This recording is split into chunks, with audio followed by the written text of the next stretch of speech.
Party की केंद्र और प्रदेश सरकार के द्वारा किए गए कार्यों, गरीब कल्याण की जन कल्याणकारी योजनाओं के चलते लोकसभा चुनाव भारी मतों से जीतेंगे और पार्टी संगठन का जो 400 पार इस बार मोदी सरकार का लक्ष्य है, उसमें सभी सहयोगी बनेंगे। सुनील जैन ने बताया कि अग्रवाल परिवार द्वारा आयोजित भागवत कथा के समापन के अवसर पर खंडवा पहुंची पूर्व मंत्री और बुरहानपुर की विधायक अर्चना चिटनिस ने ये बात कही है। चिटनिस ने कहा कि हम जो कहते हैं वह करके दिखाते हैं। देश के प्रधानमंत्री नरेंद्र मोदी के नेतृत्व में हमारा देश लगातार आगे बढ़ रहा है। अयोध्या में राम मंदिर, धारा 370, 3 तलाक ऐसे महत्वपूर्ण निर्णय देश के प्रधानमंत्री नरेंद्र मोदी ने सफलतापूर्वक हल किए हैं, जिसके माध्यम से देश ही नहीं विश्व की नज़र में हमारा देश सर्वोच्च शिखर पर पहुंचा है। कुछ वर्षों से हमारा देश पूर्णतः विकसित हो जाएगा।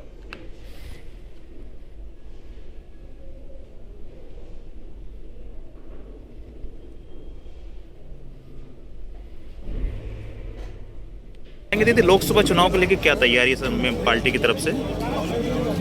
माननीय प्रधानमंत्री मोदी जी के नेतृत्व में 10 साल से जो सरकार चल रही है, तो चुनाव के समय तैयारियों की आवश्यकता नहीं है।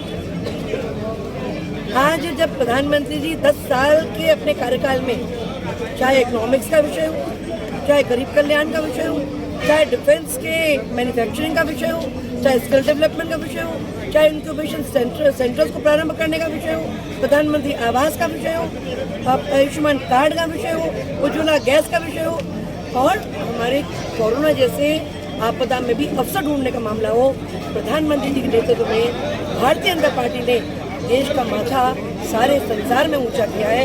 और चुनाव आने पर अलग से तैयारी करने की ऐसी परिस्थितियों में जरूरत ही नहीं है। पहली बार देश में हुआ है कि एजेंडा विकास है, एजेंडा सेवा है चुनाव। इस बार लोकसभा में आपका भी नाम रहेगा क्या? आप भी तैयारी करेंगे क्या? मैं बुरहानपुर से विधायक हूँ। पार्टी ने मुझे बुरहानपुर विधानसभा से अवसर दिया, लोगों ने वोट दिए, और मैं मनोयोग से वहाँ सेवा कर रही हूँ। और भारतीय जनता पार्टी में कार्यकर्ता अपनी भूमिका के बारे में खुद विचार ही नहीं करता है। धन्यवाद। दीदी, लोकसभा चुनाव